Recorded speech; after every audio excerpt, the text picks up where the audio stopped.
बिस्मिल्लाहिर्रहमानिर्रहीम। सर्दियाँ अपने अरूज पर हैं और हर बार की तरह इस बार भी सर्दियों में नमूनिया के केसेस, कफ के केसेस और जो रेस्पिरेटरी डिजीज़ेस हैं इनके केसेस बढ़ गए हैं। कुछ लोगों का कहना है कि ये फॉग की वजह से है, कुछ का कहना है कि इस दफ़ा सर्दी शदीद है। कोरोना वायरस की बातें भी सुनने में आती हैं कि शायद कोरोना वायरस वापस आ गया है।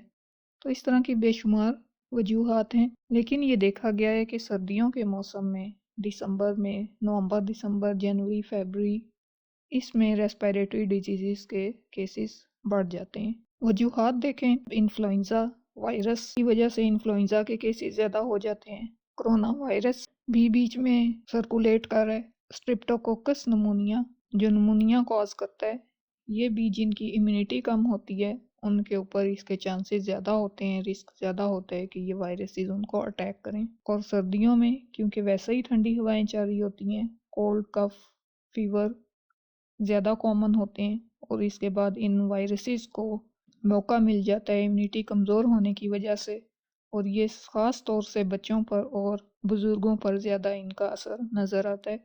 ज़्यादा नमूनिया के केसेस हमें बच्चों में और बुज़ुर्गों में देखने को मिलते हैं। साइंस एंड सिम्टम्स की बात करें तो फीवर, कफ, बॉडी पेन, रैटलिंग चेस्ट होती है, स्पूटम होता है, बलगम निकल रहा होता है।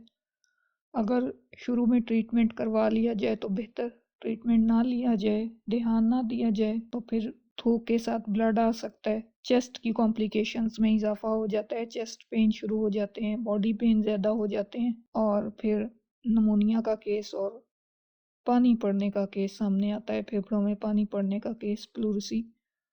जो हार्ट पेशेंट हैं उनमें भी नमूनिया का चांस ज़्यादा होता है। जब हम ऐसे पेशेंट्स की हिस्ट्री देखते हैं, ख़ास तौर से बुज़ुर्गों में, तो उनमें पीछे किसी क्रॉनिक डिजीज़ की हिस्ट्री पाई जाती है।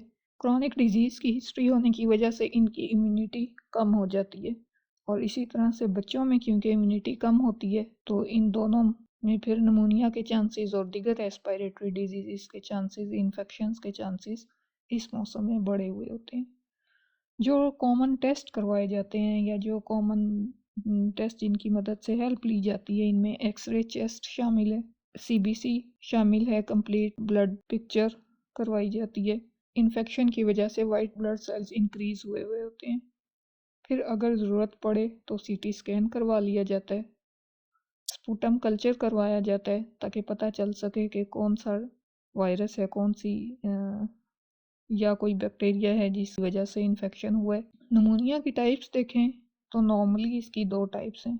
एक कम्युनिटी एक्वायर्ड नमूनिया है जो इन्फेक्शन कम्युनिटी में प्रेजेंट होता है और कम्युनिटी से स्प्रेड करता है, एक दूसरे को लगता है, फैलता है।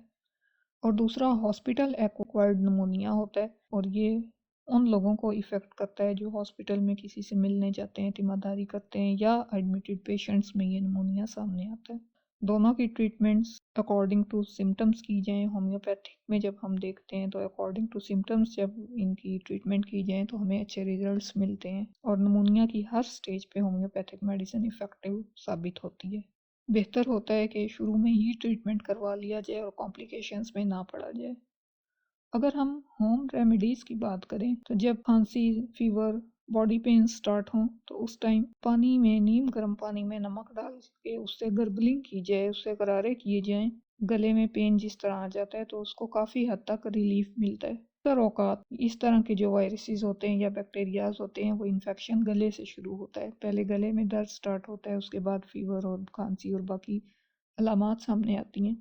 तो नमक वाले पानी से गरारे करने से रिलीफ मिलता है पेशेंट को। इसी तरह से अगर गर्म पानी में लेमन के 2-4 कतरे डाल के पिए जाएं तो उससे भी इंसानी जिस्म के अंदर इम्यूनिटी डेवलप होती है क्योंकि लेमन एक रिच सोर्स है विटामिन सी का, तो विटामिन सी इम्यूनिटी प्रोवाइड करता है।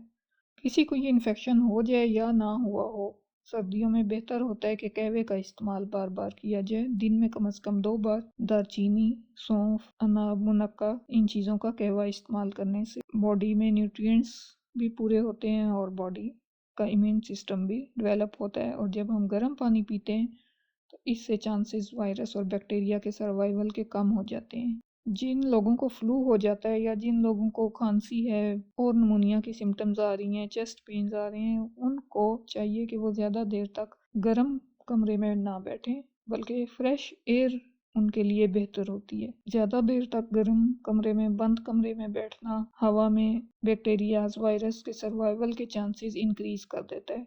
इसीलिए दरवाजे और खिड़कियाँ थोड़ी देर खुले रखें, सूरज की धूप ज़रूर लगवाएं और फ्रेश एयर ज़रूरी है ताकि वायरसेस के खिलाफ लड़ा जा सके।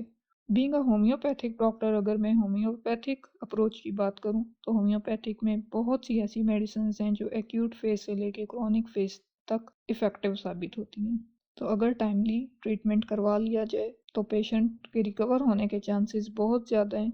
नमूनिया अगर किसी को हो जाता है तो इससे डरना नहीं चाहिए, बल्कि प्रॉपर इलाज करवाना चाहिए और इलाज किसी डॉक्टर से करवाना चाहिए। सेल्फ मेडिकेशन से परहेज़ करना चाहिए। अल्लाह हम सब के लिए आसानियाँ करे और हमें आसानियाँ बांटने की तौफीक दे। अल्लाह हाफिज़।